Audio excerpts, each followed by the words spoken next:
Sean bienvenidos al servicio, estamos contentos, gozosos. Y antes del tiempo de la palabra, vamos a invitar a los pequeños que pasen a su clase. Los que son de 8 años para abajo van a ir a su clase. Los niños de 8 a 12 se van a quedar aquí. Y igual los jóvenes van a tomar el mensaje del día de hoy. Mientras tanto, los pequeñitos pueden ir a sus clases. Y antes de que tome su asiento, quiero que me acompañe a dar lectura bíblica al mensaje de hoy y vaya rápidamente al último libro de su Biblia, que se encuentra en el capítulo 2 de Apocalipsis, en el versículo 8. Vamos a dar lectura al mensaje. Apocalipsis, capítulo 2, versículos del 8 a 11. Puede acompañarnos en su Biblia, en su celular. Y dice la palabra de Dios así, capítulo 2, versículo 8. Y escribe al ángel de la iglesia en Esmirna, el primero y el postrero, el que estuvo muerto y vivió, dice esto: yo conozco tus obras y tu tribulación, conozco tu pobreza, pero tú eres rico. Conozco la blasfemia de los que se dicen ser judíos y no lo son, sino sinagoga de Satanás. No temas en nada en lo que vas a padecer. He aquí, el diablo echará a alguno de vosotros en la cárcel para que seáis probados, y tendréis tribulación por 10 días.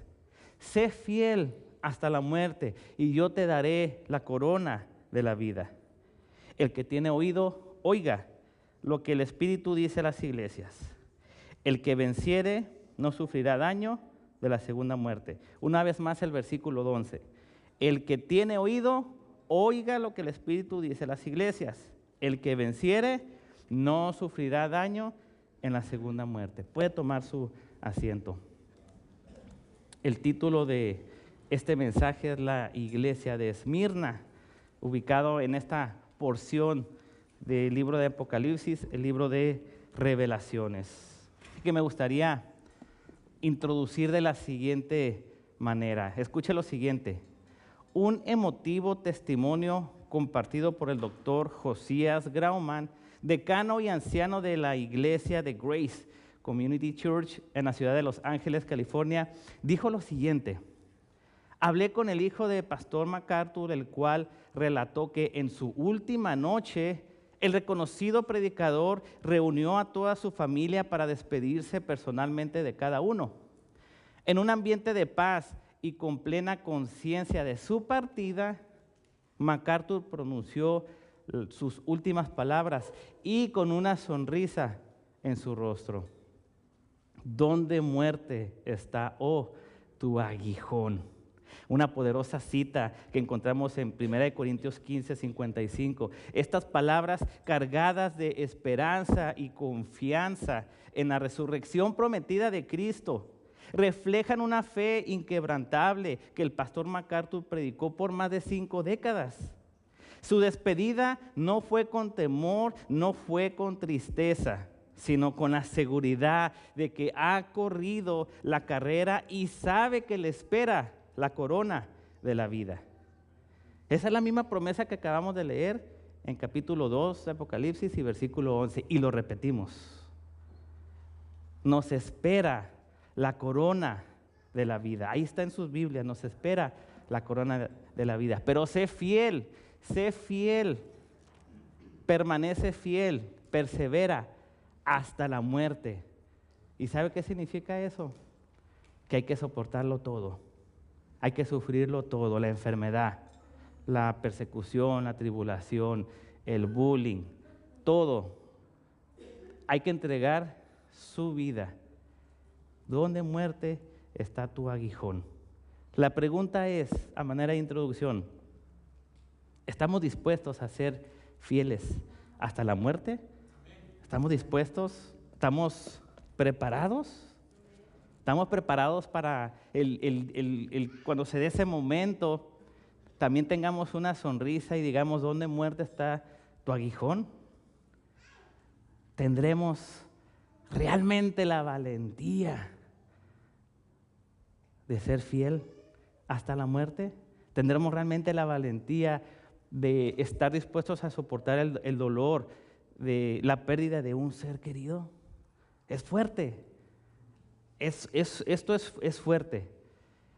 Y esta porción de la Escritura nos tiene que dar la esperanza. Esta porción de la Biblia nos tiene que dar la respuesta y la clave a cómo soportar cualquier dolor, a cómo soportar la prueba, porque al final tendremos la corona de la vida. Amén. Entonces, esta porción que vamos a estar estudiando está interesante porque va a hablar acerca de la pobreza y de la riqueza. Así es como se mueve y siempre se ha movido este mundo, en pobreza y en riqueza. Pero lo que más nos debe de interesar, sin duda en esta tarde, es cómo lo mira Dios. Es decir, para Dios, ¿qué es la riqueza? Y para Dios, ¿qué es la pobreza? Esta porción nos va a ayudar a ver a través de 3 puntos que vamos a ver rápidamente. El primer punto, la descripción, versículos 8 y 9. El segundo punto, la evaluación, versículos 10. Y el último, la promesa, versículo 11. Estos 3 puntos nos van a ayudar a ver cómo nos va a estar ayudando a estar preparados para lo que sea, estar listos y listas para el Señor. Amén. Ahí tienen los 3 puntos. Y el título del mensaje, la iglesia de Esmirna. Vamos al versículo 8 del capítulo 2, nuestro primer punto, la descripción de la iglesia. Es importante saber, estudiar y comprender qué debemos de hacer como iglesia y qué no debemos de hacer como iglesia. Todo este viaje y todo este texto nos va a transportar y ayudar a entender qué no debemos de hacer como iglesia y qué debemos de hacer como iglesia. Ahora, si notan su Biblia, dice, escribe al ángel de la iglesia de Esmirna. ¿Y quién lo dice? Lo dice el primero y el postrero. ¿Quién lo dice? El que estuvo muerto, pero vivió y dice esto.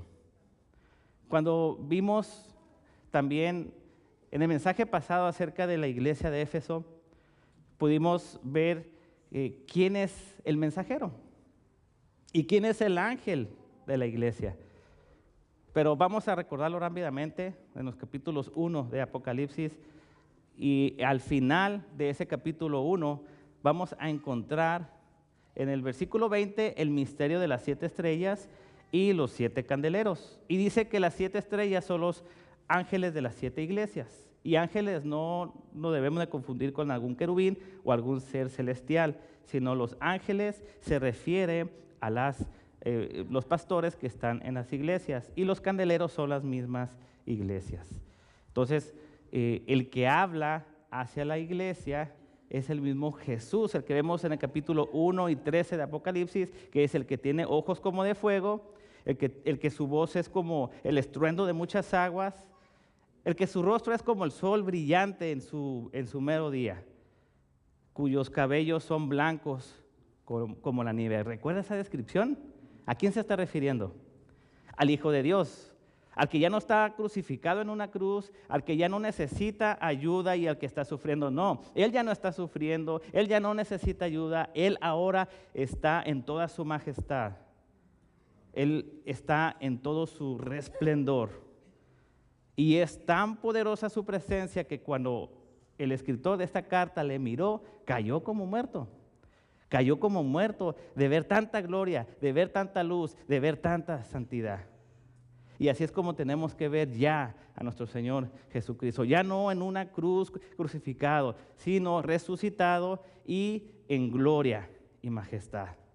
Así es que nuestra mente debe de recordar que sus ojos son como de fuego, que sus cabellos son como blancos como la nieve, y que cuando habla, hermanos, todo retumba en el cielo, en la tierra y lo que está debajo de la tierra. Ese es el Señor, ese es al que le cantamos, al que le servimos y al que debemos de estar dispuestos a dar nuestra vida por Él.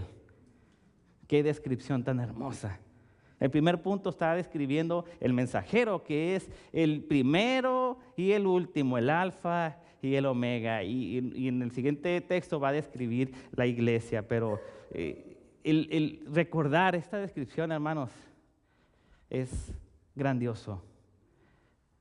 Recordémoslo todos los días, cada que nos levantamos, cada que oramos, inclusive cuando ore por los alimentos, recuerde cómo es Jesús ahorita ya en este momento.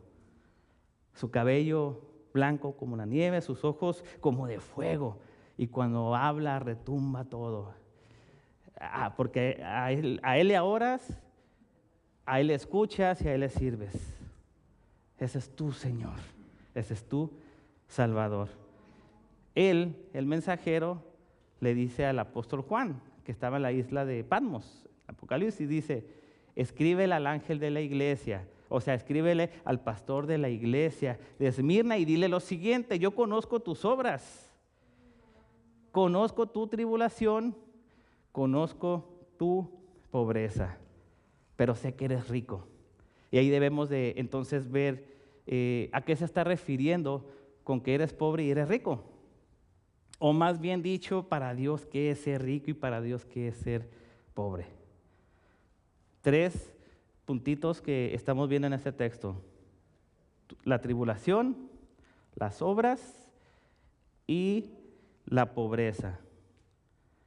En esta iglesia de Esmirna, son 7 iglesias del Apocalipsis, en esta iglesia de Esmirna no vamos a encontrar una queja, vamos a encontrar una descripción, vamos a encontrar que Dios está animando y vamos a encontrar la promesa.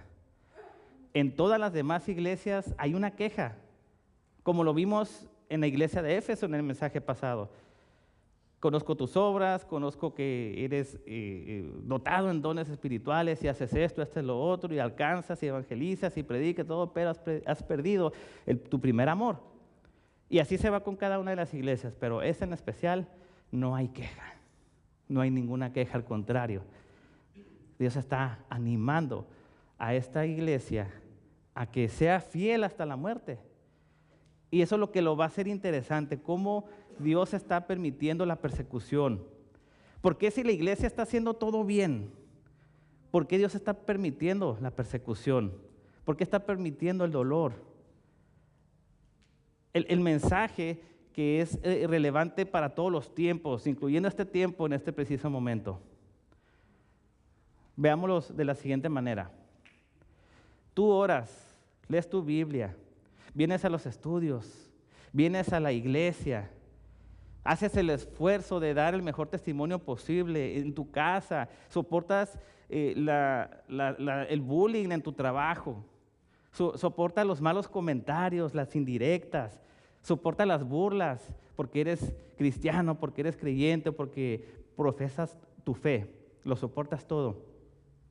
O sea, vienes a la iglesia, oras, lees tu Biblia, sirves, te congregas, aportas, das tus ofrendas y todo, y en base a eso tienes que lidiar con un dolor en tu cuerpo, con una enfermedad.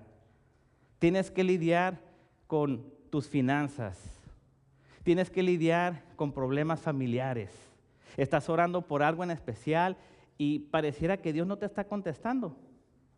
Y tú estás haciendo todo lo que está en tus manos para servir a Dios, pero las cosas no están saliendo como tú lo piensas, como tú lo quisieras. Hay queja de parte de nosotros, porque no quisiéramos estar pasando por alguna prueba. O quisiéramos que toda nuestra familia estuviera bien delante de Dios y que todos estuvieran bien de salud y que no hubiera problemas y que no hubiera circunstancias. Pero así no lo es. Y el texto lo que está diciendo es que Dios lo está permitiendo. Dice, conozco tus obras y sé por lo que estás sufriendo y padeciendo, sé tus dolores, sé tus enfermedades, sé los problemas de tu trabajo, sé los problemas de tu casa, pero sé fiel hasta la muerte. Es interesante porque quisiéramos escuchar que Dios nos dijera, te voy a quitar esa enfermedad, te voy a quitar ese problema. Quisiéramos escuchar de Dios que te voy a contestar a lo que tú me estás pidiendo. Pero el mensaje que se le está dando a la iglesia de Esmirna es nomás, sé fiel hasta la muerte, pero te daré la corona de la vida, en donde ya no habrá, tu cuerpo ya no tendrá enfermedad, en donde no habrá más muerte, no habrá más tristeza, no habrá lamento, no habrá desilusión, depresión, ansiedad, sino que ahora tendrás cuerpos glorificados, vida eterna, amor abundante y todo lo que deseamos tener. Por mí, el que ya no tengamos que ir a trabajar, amén, y que la mujer no tuviera que sufrir dolores de parto, fuera suficiente, que ya no hubiera dolor, que ya no hubiera maldad en este mundo, por favor, que ya no hubiera tanta violencia, tanto egoísmo, tantas masacres, tantas violaciones, tantos secuestros, con eso. Por eso hay que ser fiel hasta la muerte, pero hay que soportar todo lo que Dios está permitiendo en nuestras vidas. Y mientras nosotros estemos en su palabra, orando, viniendo a la iglesia, haciendo discípulos, llevando el evangelio y soportando la prueba, estamos alineados a este mensaje de la iglesia de Esmirna. Porque aparte de Esmirna y Filadelfia, que es otra iglesia del Apocalipsis, fueron las únicas a las cuales Cristo no tuvo que reprender, sino animar y apoyar. Conozco tus obras, conozco tu tribulación y tu pobreza. Si estudiamos bien en dónde estaba ubicada esta iglesia, estaba ubicada en una ciudad. Esmirna era una ciudad en donde era rica en recursos. Era una ciudad rica en recursos y rica económicamente. Ellos producían mirra y la mirra era cara. ¿Se acuerdan cuando Jesús nació? Dice el Evangelio de Mateo 2:11, cuando Jesús nació y los sabios fueron y le llevaron regalos, le llevaban oro, incienso y mirra. Esta ciudad de Esmirna producía mirra. Era una ciudad rica. Era una ciudad que colaboró con Roma en más de 3 ocasiones y Roma les da el privilegio de poder construir la iglesia. O sea, imagínense Estados Unidos, imagínense las iglesias dentro de Roma. El ser ciudadano romano de esos tiempos es como en estos tiempos ser ciudadano de los Estados Unidos, o sea, trae peso. Esmirna era apoyada por el gobierno de Roma. Entonces la pregunta es, ¿por qué era una iglesia pobre? ¿Por qué era una iglesia pobre si se situaba en una ciudad rica, rica en recursos, rica en economía, rica en política y rica en todo? ¿Por qué la iglesia de Esmirna era pobre? ¿Por qué? Por la persecución y por la tribulación, lo que está diciendo el texto. Pasa que cuando eres creyente y hay una lucha, te cierran puertas. Y fue lo que sucedió. Empezaron a cerrar puertas a los cristianos de la iglesia de Esmirna, de manera que sus finanzas comenzaron a menguar. Él es cristiano, no le dé trabajo. Esa compañía es cristiana, cancélale los contratos. Se empezaron a cerrar las puertas. ¿Por qué? Porque el texto está diciendo que el diablo echará a vosotros en la cárcel para ser probados y habrá tribulación. O sea, hay alguien detrás de todo esto. ¿Qué fue lo que el diablo hizo con Job? Fue para con Dios a la corte celestial y le pidió permiso a Dios de robarle a Job toda la bendición que estaba recibiendo de parte de Dios. Le mató a sus hijos, le mató su ganado, acabó con su negocio, con su finanza, con su economía. Su esposa lo dejó y por último, para cerrar con broche de oro, perdió la salud. ¿Quién está detrás de eso? ¿Quién perseguía a los profetas para matarlos? Porque los profetas eran los voceros de Dios. ¿Quién los mató? ¿Quién entregó a Jesús con Pilato? ¿Quién puso a Pablo en la cárcel? ¿Quién puso a Pedro y a Silas en la cárcel? Es Satanás. Eso es lo que está sucediendo y que dice el texto. Esa es nuestra tribulación, esa es nuestra persecución. Pero la clave es ser fiel hasta la muerte y perseverar, que Él nos dará la corona de la vida. ¿Sí? Las cosas no están saliendo como nosotros queremos y le estamos pidiendo a Dios y le servimos y ofrendamos y venimos y no sale esto que tanto le pido al Señor y todavía no alcanza a mi familiar y mi hijo batallando y mi nieto batallando. Hay que soportar y ser fiel hasta la muerte. Por mí también estuvieron batallando, por usted también estuvieron batallando. Fueron años de oración por usted, fue años de oración por mí. Pero esa persona que estuvo orando por usted y por mí jamás se dio por vencido, perseveró, fue fiel hasta la muerte. Y gracias a la oración, a esa oración que alguien hizo por ti, estás aquí. Y si tú estás seguro de tu salvación, y si estás seguro de qué pasaría el día de mañana, si no estás, es porque hay que ser agradecido de que alguien oró por nosotros y nos compartió el Evangelio.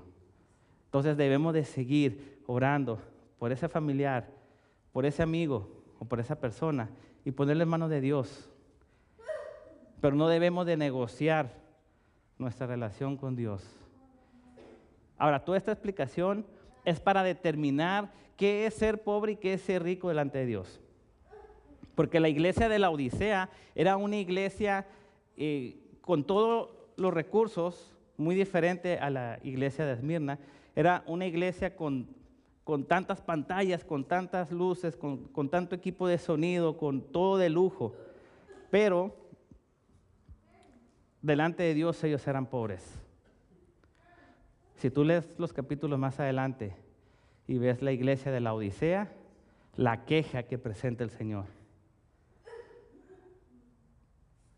Te crees rica, pero delante de mí eres pobre. Es como si tuviéramos nuestra cuenta de banco con muchos números, con muchos ceros. Es como si tuviéramos muchas casas pagadas, casas en cada estado, con alberca. Es como si tuviéramos 10 carros pagados del año, muchas cuentas bancarias. Pero delante de Dios eres pobre. Así es como Dios mira esto. Pero tal vez tú no tienes esas 10 casas, ni esos 10 carros, ni una cuenta. Tal vez tu cuenta está sobregirada, pero delante de Dios eres rico. ¿Sí? Eso es lo que hay que tomarle importancia. Cómo Dios ve las cosas. A Dios no le sorprende la economía de este mundo, ni las potencias de este mundo. A Dios le sorprende alguien que se esmera por orar, se esmera por estudiar su palabra, se esmera por soportar las burlas, las humillaciones y el bullying. Eso es lo que a Dios le agrada y te dice, hey, tú eres rico, pero no tengo esto, pero mi cuenta es sobregirada, pero mi carro, eso, eres rico, porque veo que oras, veo que te esfuerzas, veo que te agarras de mi mano. Entonces veamos qué tiene más valor, porque el día que nos vayamos de aquí no nos vamos a llevar nada, nada, ni un puño de tierra nos vamos a llevar, nada, absolutamente nada. Por eso la Escritura nos dice que hay que hacer tesoros en el cielo. Ahí es donde debe estar nuestra mente y nuestro corazón. Entonces la iglesia de Esmirna era una iglesia pobre físicamente, pero rica delante de Dios, porque era una iglesia que oraba, era una iglesia que estaba dispuesta a dar su vida. Y en estos tiempos la persecución era sanguinaria, hermanos. Era echados a la cárcel, eran cortados por la mitad, eran echados a las bestias, devorados por leones, quemados vivos. Ese era el tipo de persecución que estaban experimentando. Entonces, ¿qué encontramos en la evaluación, que es nuestro segundo punto? Ya vimos toda esta descripción. ¿Qué encontramos en la evaluación? ¿Evaluación de qué? Evaluación de la iglesia. ¿Qué es lo que Cristo está evaluando en la iglesia? Como mencioné hace ratito, no es una queja. Al contrario, es Dios animando a la iglesia. Y el versículo 10 dice, no temas, no tengas miedo. No temas, dice. Y no temas en nada, en absolutamente nada, porque vas a padecer.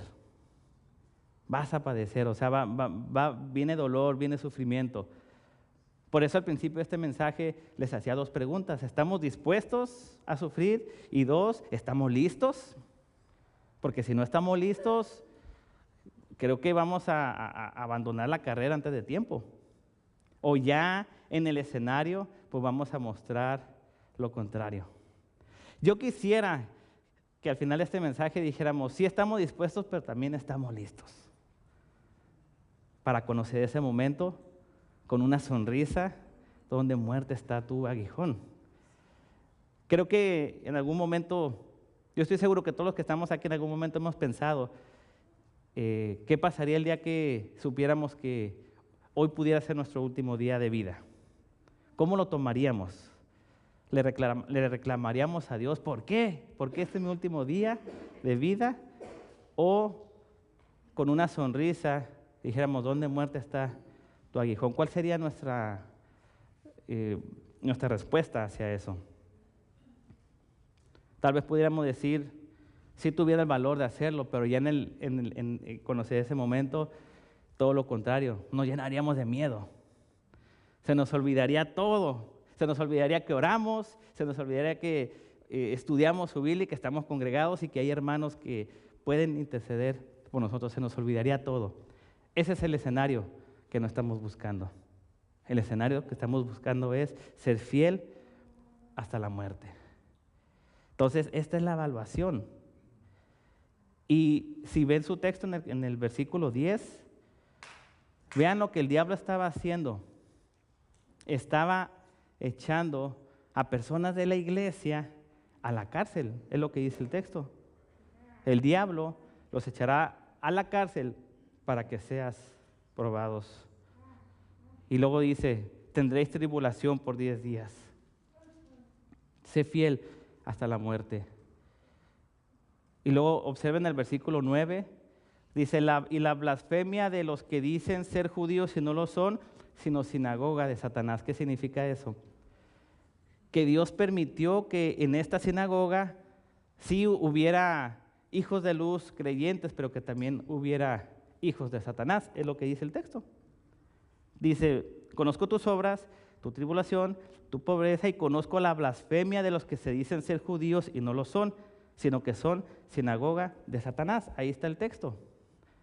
Había ovejas y había cabritos. Las ovejas se pueden pastorear, los cabritos no se pueden pastorear. Y Dios lo estaba permitiendo. Qué tremenda situación. Persecución física, persecución emocional y persecución espiritual. Persecución física, muy claro. Persecución emocional, ya bastante tenían con sus problemas para estar cargando con problemas de judíos de sinagoga de Satanás. ¿Por qué es preocupante esto? Porque hay un mandamiento que dice, ama a Dios con todo tu corazón y ama a tu prójimo.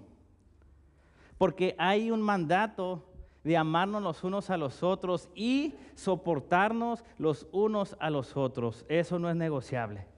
Tenemos que soportarnos todos. Es un mandato del Señor. No es si te gusta y no es si quieres. Estás obligado a soportarnos los unos a los otros. Es lo que dice la palabra. Ama a tu prójimo. Ahora, regreso al escenario que nos encontramos. Dios permitió que en la sinagoga hubiera gente de luz y gente influenciada por Satanás. Y tenerlos que amar. Qué situación tan difícil. Pero sé fiel hasta la muerte y te daré la corona de la vida. Hermanos, como dije al principio, esto nos ayuda a qué es lo que tenemos que hacer como iglesia y qué no tenemos que hacer como iglesia. ¿Qué tenemos que hacer como iglesia? Amarnos los unos a los otros y soportarnos los unos a nosotros y vivir en armonía y en amor. Lo demás, dejémoslo en manos del Señor. Sé fiel hasta la muerte y recibirás la corona de la vida. Eso es lo que tiene que hacer la iglesia. Perseverar en el amor los unos a los otros. El último punto, la promesa. Ya vimos la descripción, vimos la evaluación, la promesa. El que tiene oído, oiga lo que el Espíritu dice a las iglesias. Dice, el que venciere no sufrirá daño en la segunda muerte. El que venciere no sufrirá daño en la segunda muerte. Primero, ¿qué significa la frase, el que tiene oído, oiga lo que el Espíritu dice a las iglesias? Que este mensaje es relevante para hoy, 2025, y para el 2026, y que ha sido relevante en el pasado, y que siempre va a ser relevante. ¿Sí? Por eso el verbo está en presente. El que tiene oído, oiga. El verbo está en presente. Eso es lo que significa. Escucha, escucha, escucha, escucha lo que el Espíritu dice a las iglesias. Y que debemos de escuchar que el que venciere no sufrirá daño de la segunda muerte. Es una promesa. Es una promesa. Ahora, ¿cuál es la segunda muerte? ¿Cuál es la segunda muerte? Hebreos, capítulo 9, versículo 27, dice, está establecido que el hombre muera una sola vez y luego el juicio. Ahí está la segunda muerte. O sea que tenemos que ir a la tumba todos, así como Jesús fue a la tumba, al tercer día resucitó. Todos vamos a la tumba, absolutamente todos. Y los hombres de Dios que han sido arrebatados y no han pasado por la tumba, van a venir en la gran tribulación y van a predicar y los van a matar, pero van a resucitar. Profecías. ¿Ven qué tan importantes son las profecías? Hay una profecía que dice que cuando venga la gran tribulación, y para que venga la gran tribulación, la iglesia tiene que sufrir un traslado. Es decir, viene Jesús, se estaciona en las nubes y con voz de mando nos lleva. Y la iglesia se va. Y se queda el anticristo, se levanta el anticristo. Y viene una persecución como nunca antes ha habido. Esos hombres en el Antiguo Testamento que Dios levantó, Elías, Moisés, van a regresar y van a predicar en la gran tribulación. Pero los van a matar y van a exponer sus cuerpos en una plaza pública. Y ya con esta tecnología de redes sociales, Instagram, Facebook, se van a burlar de los cuerpos que mataron de Elías, de Moisés, y todos los van a ver y los van a publicar. Pero al tercer día, esos cuerpos van a agarrar vida, esos huesos van a resucitar. Y así como lo vieron, que lo mataron, sí lo vieron resucitando. ¿A qué voy con este ejemplo? Todos vamos a la tumba, pero vamos a resucitar. Ahora, ¿qué es la segunda muerte? La segunda muerte viene cuando Dios hace su juicio en el gran trono blanco y todos los que no se hallaron encontrados en el libro de la vida serán echados al lago de fuego y azufre. Los demonios serán echados al lago de fuego y azufre. El anticristo, el falso profeta, la muerte, Satanás serán echados. Esa es la segunda muerte. Pero también todo aquel que no confiese al Hijo como su Salvador será echado también al lago de fuego y azufre. El texto dice que el que persevere con su prueba hasta el final y sea fiel, Él nos va a salvar de la segunda muerte. Si este mundo, hermanos, entendiera eso, si nosotros supiéramos que vamos a un lago de fuego y azufre, por lo menos tuviéramos más temor de buscar de Dios y pedirle perdón y no querer ir ahí a ese lugar de tormento. Pero desafortunadamente estamos cegados, hay un velo y ese velo es espiritual, porque estamos muertos en nuestros delitos y pecados y un muerto no puede escuchar. A ver, vaya a una tumba e intente hablarle a un muerto, no le va a escuchar, no le va a escuchar. Por eso hay que ser agradecido. Que fue tan grande el amor de Dios, sin condición, que Él te dio vida. Y porque te dio vida, entonces pudiste tener fe. La fe no vino porque tú amaneciste de buenas y tuviste fe, no, la fe vino porque a Él le plació. Él se asomó desde su cielo y le plació verte y salvarte. Y por eso entonces tuviste fe. Y por eso entonces ya no eres un muerto, eres un vivo. Y eres salvo. Estás salvado de la segunda muerte. Por eso hay mucho que agradecerle. ¿Dónde estuviéramos antes? Muertos en nuestros delitos y pecados, destinados a la segunda muerte y destinados al lago de fuego y azufre. Si tú estás seguro, estás segura de que Dios ya te salvó, de que ya no estás muerto en tus delitos y pecados, vive una vida agradecida al Señor. Y sabes que sopórtalo todo, soporta tu dolor, soporta tu enfermedad, soporta tu situación financiera. Yo sé que sufres, dice el Señor. Yo sé que lloras, dice el Señor. Yo sé que aclamas, dice el Señor. Sé fiel hasta la muerte, sopórtalo todo, que te daré la corona de la vida y te salvaré de la segunda muerte. Pero desde ya yo veo que gozas de un privilegio, que es la salvación. Desde ya tú te comunicas con Dios y Él te escucha. Desde ya tú oras y le cantas y por un momento sientes paz y tranquilidad. Yo sé que en algún momento has venido con algún dolor de cabeza o con algún dolor en tu cuerpo y en el tiempo de la música, de la alabanza, ni cuenta te das si ya no sientes ese dolor y descansas en su presencia. Yo sé que a lo mejor al regresar a tu casa te viene otra vez ese dolor, pero tú tienes que decir, gloria a Dios, porque entiendo de dónde proviene todo y voy a ser fiel hasta la muerte. Santiago 1:12 dice que nosotros tenemos que ser probados. La prueba es buena. Yo sé que esto no es de este mundo y hay que ver en lo sobrenatural, porque no es normal que alguien esté sufriendo y que tenga que soportarlo con una sonrisa. Eso no es normal. No es normal que Dios nos pida que amemos al enemigo y que nos soportemos todos los unos a los otros, reconociendo el carácter que tiene cada quien y el temperamento que tiene cada quien. No es normal que debemos de perdonar a las personas que nos hacen daño y que nos han lastimado en el pasado. No es normal, pero debemos de hacerlo. Eso se llama prueba. Prueba. Debemos de salir victoriosos de la prueba, como dice Santiago. Persevera en tu prueba. Ya tienes tu regalo, tu recompensa ahí.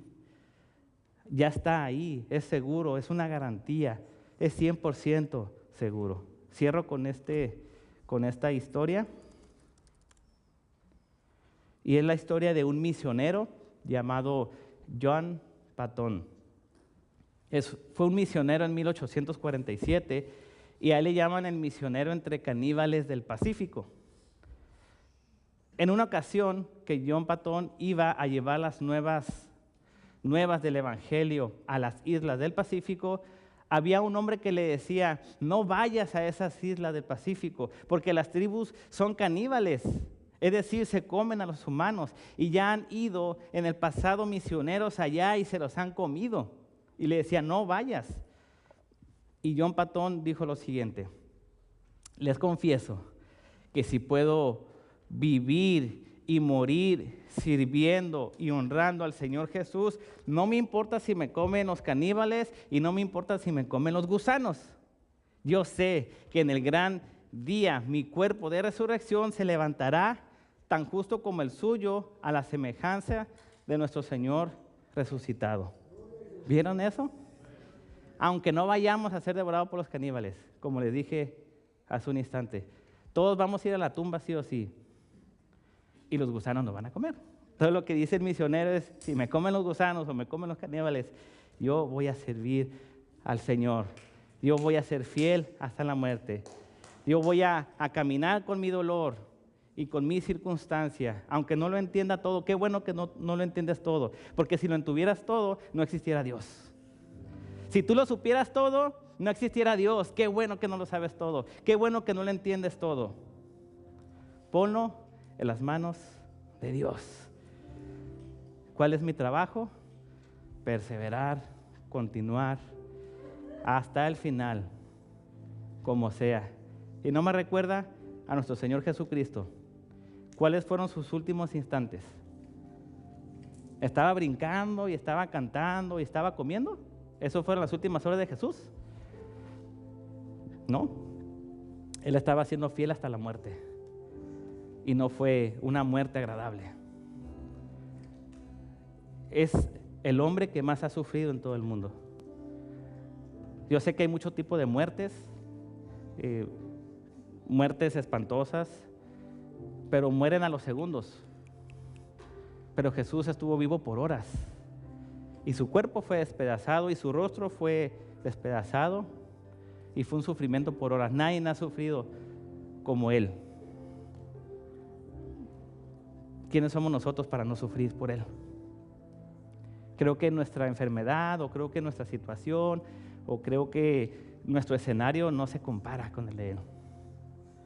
Entonces sí puedes ser fiel hasta el final. Sí lo puedes soportar. Síguelo soportando. Si tú estás en oración y estás apegado a la palabra y vienes, estás bien, estás en el camino correcto, pero síguelo soportando. Sigue siendo valiente. Sigue orando por tu familiar. Sigue orando por tu petición. No sé cuál es, yo no soy Dios, pero Dios sí sabe. Sigue orando por esa petición. Sigue perseverando. Y por favor, no te alejes del Señor. No dejes de venir a la iglesia. Ven a los estudios los miércoles. Prepárate más. Conoce más al Señor. Crece en devoción. Crece en oración. Trae tus peticiones los miércoles al tiempo de oración. Ven, intégrate. Sirve. Congrégate, permanece. Sé parte de la familia de Cristo. Y juntos, seamos fieles hasta el final y hasta la muerte. Padre, yo te doy gracias por este ánimo que tú traes hacia la iglesia, Señor. No traes una queja en contra de la iglesia de Esmirna, Señor, sino que te manifiestas y hablas, haces un llamado a ser fiel hasta el final, Señor. Dios, queremos tomar esa valentía de estar preparados para lo que sea, Señor. Y no nomás de palabra, sino queremos que tú nos sigas preparando. Nadie se quiere enfrentar a la muerte, Señor. Nadie se quiere enfrentar a un cáncer. Nadie se quiere enfrentar a perder un empleo, a perder un familiar querido. Nadie se quiere enfrentar a eso, Señor. Pero eso va a venir y eso va a suceder. Mejor prepáranos. Haznos hombres valientes, hombres de Dios, temerosos, varones íntegros. Haz mujeres de oración, fuertes, guerreras. Prepara, Señor, a tu pueblo. Señor, prepara a los niños para las próximas generaciones perversas. Prepáralos, Señor, porque ellos serán los predicadores, los futuros misioneros. Señor, prepara a los jóvenes para estos tiempos. Señor, prepara a los matrimonios, a las mujeres, a los varones, a los ministerios, Señor. Prepara a los ancianos, a los diáconos, a los líderes, para soportar todo lo que venga, Señor, y ser fiel hasta la muerte, Dios. Señor, y si a ti te place hacer nacer a alguien de nuevo, esa es obra tuya, Señor, es tu poder, Dios. Que sea como tú quieras, a la hora que tú quieras, como tú lo desees y como te plazca. Espíritu Santo, si tú quieres hacer nacer de nuevo a alguien en este lugar, Señor, que sea gloria y honra para ti solamente, Dios. Y que solamente tú seas glorificado por la salvación de alguien. Y los que quedamos aquí, Señor, vivimos en una vida de confesión. Perdónanos por nuestros pecados. Dios, perdóname por nuestras fallas. Perdona nuestras perezas. Perdona nuestra ignorancia, Dios. Somos de temperamento fuerte, de carácter, de malas palabras. Perdónanos, Dios. Perdónanos. Vivimos esa vida de confesión porque te conocemos. A ti sea la gloria y la honra, Señor. A ti sea la gloria y la honra. En el nombre de Cristo Jesús. Amén.